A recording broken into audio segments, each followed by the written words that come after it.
জাতীয় থেকে আন্তর্জাতিক, প্রান্তিক জনপদ থেকে নগর, চারপাশে ঠিক কি ঘটছে এই মুহূর্তে তা নিয়ে আমাদের আয়োজন এখন চারদিক। আপনাদের সঙ্গে আছি আমি শামীমা রহমান শাম্মী।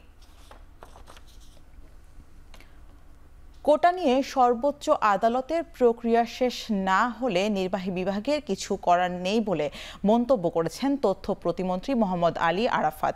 বিকেলে ঢাকা জেলা আওয়ামী লীগের কার্যালয়ে একথা বলেন তিনি। এ সময় তিনি আরও বলেন, দেশবিরোধী শক্তি আন্দোলনকারীদেরকে আবেগকে ব্যবহার করে ফায়দা নেওয়ার চেষ্টা করছে। উচ্চ আদালতের আদেশের মাধ্যমে সরকারি পরিপত্র আবারও পুনর্বহাল হওয়ার পর আন্দোলনকারীদের প্রাথমিক দাবি পূরণ হওয়া এবং তাদের মৌলিক দাবি এবং সরকারের অবস্থান একই রকম প্রতীয়মান হওয়া সত্ত্বেও যারা বারবার দাবি পরিবর্তন করে বিভ্রান্তি তৈরি করছে এবং এখনো আন্দোলন নামে জনদুর্ভোগ তৈরি করছে, আমি মনে করি তারা কোটা পদ্ধতি সংস্কার চায় না, তাদের অন্য কোনো দুরভিসন্ধি আছে। এদিকে বৈষম্য বিরোধী ছাত্র আন্দোলনের প্রতিনিধি বৈঠক শেষে সন্ধ্যা ৬টায় ঘোষণা করা হবে পরবর্তী কর্মসূচি। সন্ধ্যায় কোটা সংস্কার আন্দোলনে ঘোষিত এক দফা কর্মসূচি বাস্তবায়নের লক্ষ্যে সারা দেশের সমন্বয়কদের নিয়ে অফলাইন ও অনলাইনে প্রতিনিধি বৈঠক হবার কথা রয়েছে। শুক্রবার বাংলা ব্লকেড অংশ নিয়ে এ ঘোষণা দেন আন্দোলনরত ছাত্ররা। এ সময় দেশের বিভিন্ন শিক্ষা প্রতিষ্ঠানের শিক্ষার্থীদের ওপর পুলিশি হামলার প্রতিবাদ জানান তারা। এছাড়া পূর্ব ঘোষিত ক্লাস পরীক্ষা বর্জনের কর্মসূচি অব্যাহত থাকবে বলেও ঘোষণা দেওয়া হয়।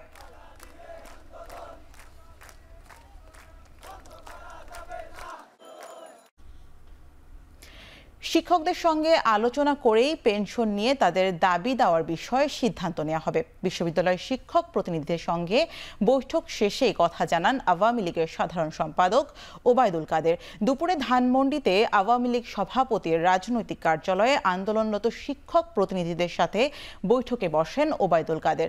জানান, 2024-9 শিক্ষকরা 2025 সাল থেকে পেনশন স্কিমে যুক্ত হবেন। শিক্ষকদের দাবি সরকারের উচ্চ পর্যায়ে উত্থাপন করে দ্রুতই সমাধান করা হবে বলেও জানান তিনি। বৈঠকে শিক্ষকদের কর্মবিরতি প্রত্যাহারের অনুরোধ করেন ওবায়দুল কাদের। তবে শিক্ষক সমিতির নেতারা নিজেদের মধ্যে আলোচনা করে আন্দোলন প্রত্যাহারের সিদ্ধান্ত নেবেন বলে জানানো হয়। বিশ্ববিদ্যালয় শিক্ষক সমিতি ফেডারেশনের সাধারণ সম্পাদক নিজামুল ভুইয়া সহ 13 সদস্যর প্রতিনিধি দল বৈঠকে অংশ নেন।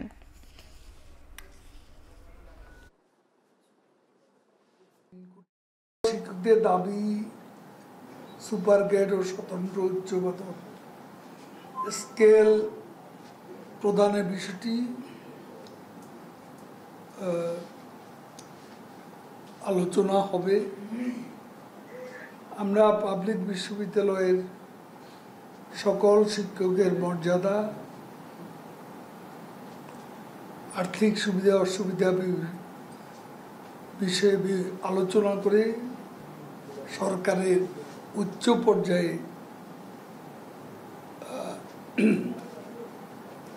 তারা লিখিত যে বক্তব্য দিয়েছেন প্রধানমন্ত্রী সমীপে আমরা উত্থাপন করব। পরবর্তী সিদ্ধান্ত আমরা আলাপ আলোচনা করে নেব।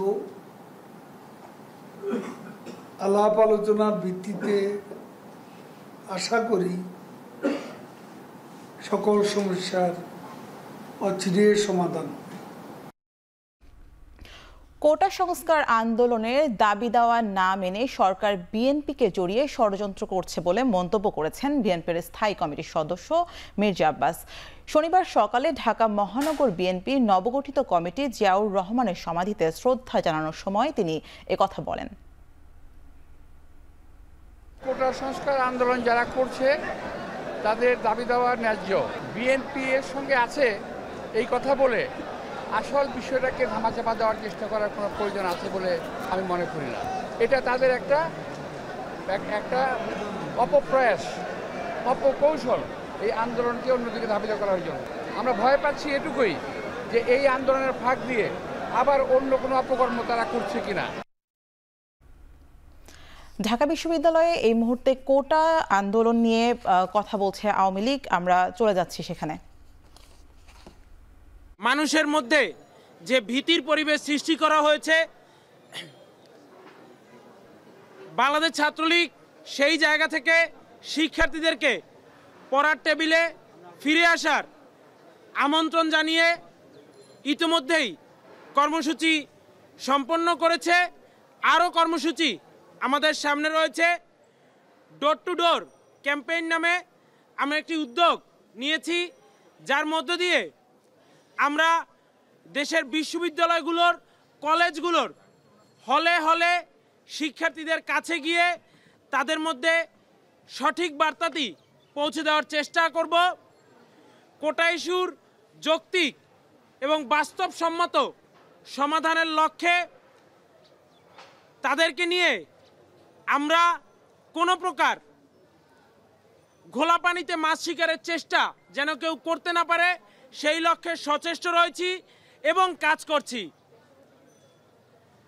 বিভিন্ন সঠিক তথ্য উপাত্ত লিফলেট আকারে তাদের সামনে তুলে ধরে আমরা তারা যেন কোনো ভুল পথে পা না বাড়ায়, কারো কোনো ষড়যন্ত্রের জালে নিজেদেরকে জড়িয়ে ফেলে নিজেদের ভবিষ্যৎ জীবনকে বিনষ্ট না করে এবং এই দেশ আমাদের, এই দেশ সকল শিক্ষার্থীদের, এই বিষয়টিকে মাথায় রেখে দেশমাতৃকার রক্ষার স্বার্থে দেশের সুষ্ঠু সুন্দর শান্তির যে নির্বিঘ্ন পরিবেশ সেটিকে বজায় রাখার লক্ষ্যে এই বাংলার শিক্ষার্থীরা, কোমলমতি শিক্ষার্থীরা যেন কোনো বেআইনি কাজে যুক্ত না হয় এবং সাধারণ মানুষের প্রতিও তাদের যে দায়বদ্ধতা, দায়িত্ববোধ রয়েছে সেটিকে হৃদয়ে ধারণ করে তারা যেন নিজেদের দায়িত্বশীল আচরণের মধ্যে সংক্ষিপ্ত রাখেন।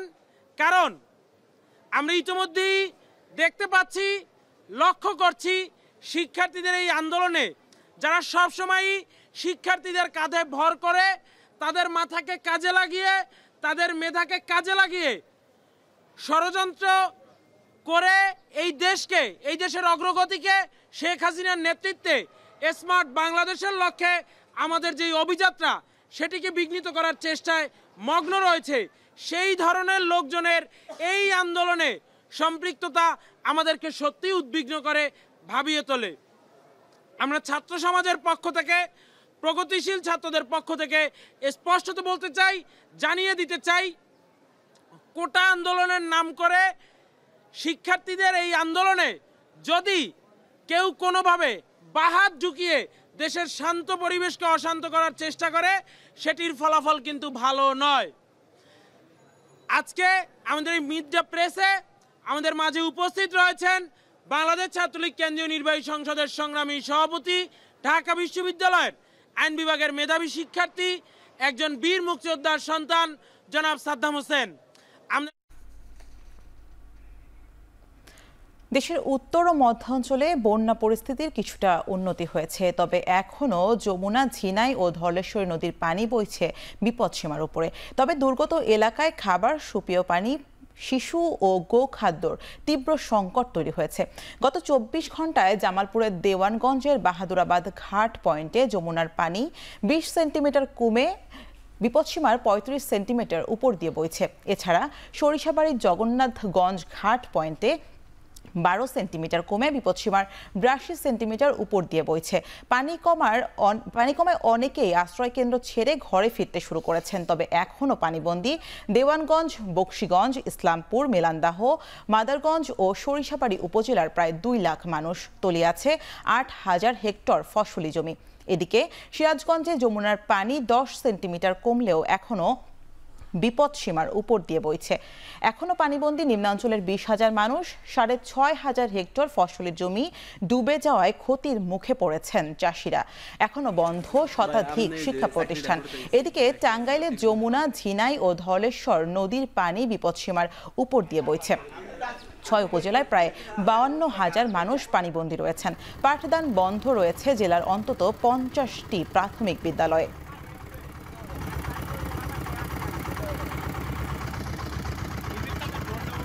ঘর, তারপরে আমাদের অনেক কিছু ক্ষয়ক্ষতি হয়েছে, বুঝছেন। তো এখন আমরা রান্না করতে পারতাছি না। বাড়ির গরু বাছুর নিয়ে ইয়ে মধ্যে আছি, পোলাপান অসুখ, একটু যে জামু ডাক্তারের তাও যেতে পারতেছি না, খুব ভয়াবহ মধ্যে আছি। গরু বাছুর নিয়ে খুব কষ্ট হচ্ছে, ঘরে পানি হচ্ছে, খুব কষ্ট হচ্ছে, আমরা না খাই মরে নাকি গরু বাছুর নিয়ে। সবজি গেল গা, সবজি মরিচ গাছ বুনছিলাম, এই ধুরমা গাছ বুনছিলাম, লাউ গাছ ছিল, সব মনে করেন পানি মনে করেন যে তলে গেল গা। প্রায় 6 জায়গা পাট আছিল, ধান আছিল, সবই পানিতে তলে গেছে। এগুলা আমি আর নইতে পারি নাই, আনতেও পারি নাই। আমাদের এই এলাকায় মোটামুটি 27 দিন ধরে খুব অসুবিধায় আছি আমরা। পানিতে মোটামুটি সব ডুবে গেছে, প্রত্যেক বাড়িতেই পানি উঠছে, যাতায়াতের খুবই অসুবিধা। এলাকা বলে স্কুলে যাইতে পারে না, প্রচুর কষ্ট, যাতায়াত সমস্যা, রাস্তাঘাট অনেক নিচু।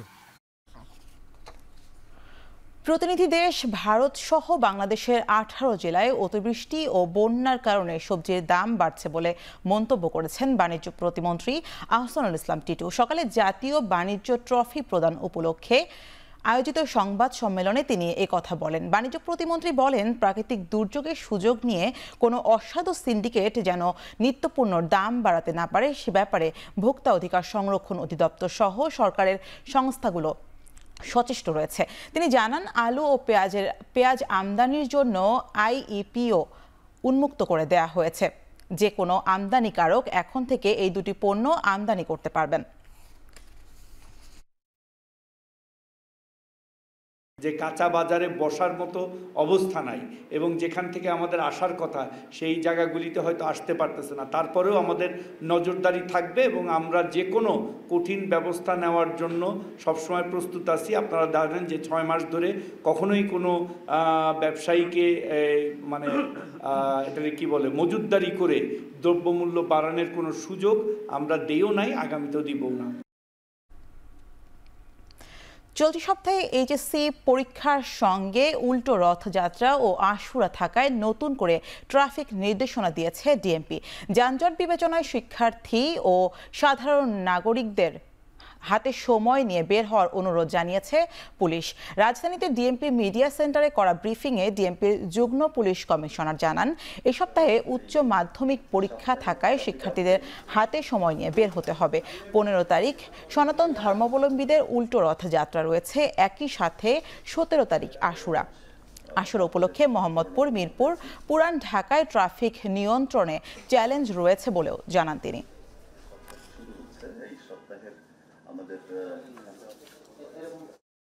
এই ধরনের অনাকাঙ্ক্ষিত পরিস্থিতি সৃষ্টি হলে ট্রাফিক বিভাগের সদস্যরা এই 8টি ডিভিশনের ভেতরেই সমন্বয় সাধন করে এবং পাশাপাশি ক্রাইম বিভাগের সাথে টিম ডিএমপি আমরা একযোগে কাজ করি। তো আমরা সবসময় চেষ্টা করি সাধারণ মানুষের গমনাগমনের ক্ষেত্রে ভোগান্তি যত কমিয়ে পারা যায়। এই সপ্তাহে 3টি পরীক্ষা আছে, কাল একটি 14 তারিখে, 16 তারিখে একটি আর 17 তারিখে আরেকটি। এটি তো আছেই, তার পাশাপাশি আগামীকাল সপ্তাহের প্রথম কর্মদিবস, সেটিও একটি সপ্তাহের প্রথম কর্মদিবসে মানুষের সড়কে গমনাগমন বৃদ্ধি পায়। এখন চারদিকে নিচ্ছে একটি বিরতি, ফিরছি একটু পরেই।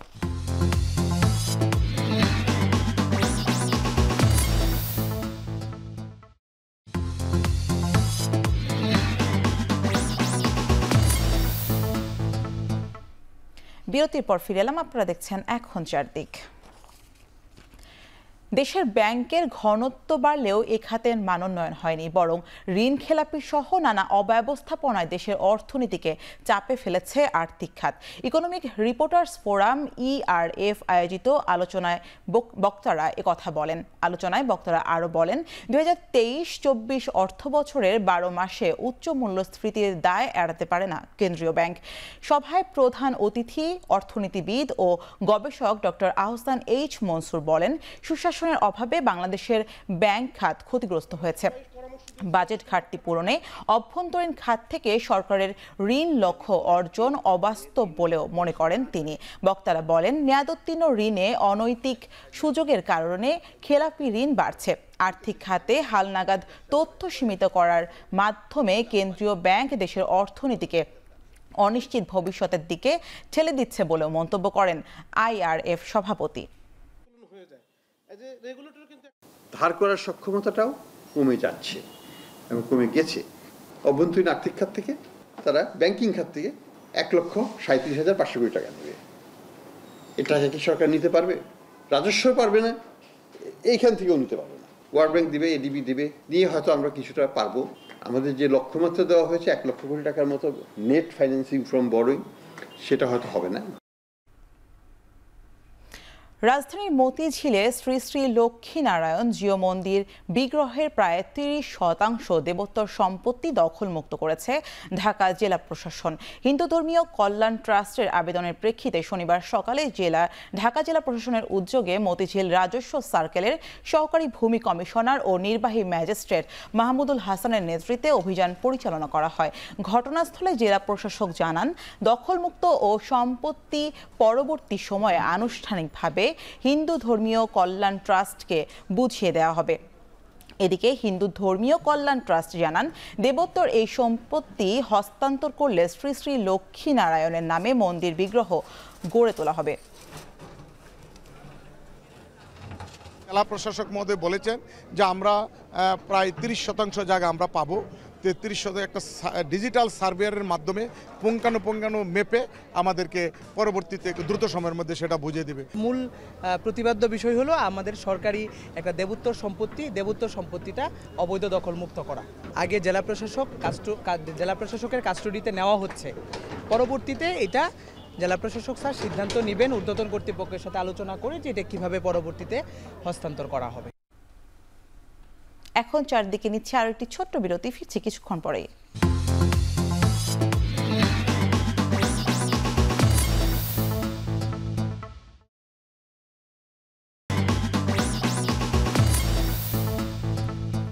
বিরতির পর ফিরে এলাম, আপনারা দেখছেন এখন চারদিক। নাইজেরিয়ার উত্তরাঞ্চলে একটি স্কুলে ধসে কমপক্ষে 22 জন নিহত হয়েছেন। ধ্বংসস্তূপের নিচে আটকা পড়েছে অন্তত 132 জন। তাদের উদ্ধার করে হাসপাতালে নেওয়া হয়েছে। শুক্রবার প্লোটো রাজ্যর সেন্ট একাডেমি কলেজে পরীক্ষা চলার সময় আচমকাই ধসে পড়ে ভবন। কংক্রিটের জঞ্জাল পরিষ্কারে ব্যবহার হচ্ছে ভারী যন্ত্রাংশ। স্থানীয়রা খালি হাতে উদ্ধার করছেন আহতদের। নাইজেরিয়া সরকারের ধারণা, নদীর জায়গা ভরাট করে ভবন নির্মাণ করায় অবকাঠামো দুর্বল হয়ে পড়ে। আশপাশের এমন ভবনগুলো খালি করতে নির্দেশ দেওয়া হয়েছে। আফ্রিকার সবচেয়ে জনবহুল দেশ নাইজেরিয়ায় ভবন ধস নিয়মিত ঘটনা। গেল 2 বছরে পশ্চিম আফ্রিকার দেশটিতে ধসে পড়েছে অন্তত 15টি ভবন।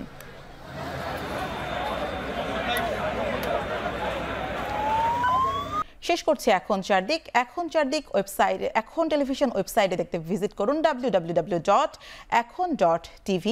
এখন টেলিভিশন ফেসবুকে দেখতে ভিজিট করুন facebook.com/tv.ekhon এবং ইউটিউবে দেখতে ভিজিট করুন youtube.com/c/ekhon tv।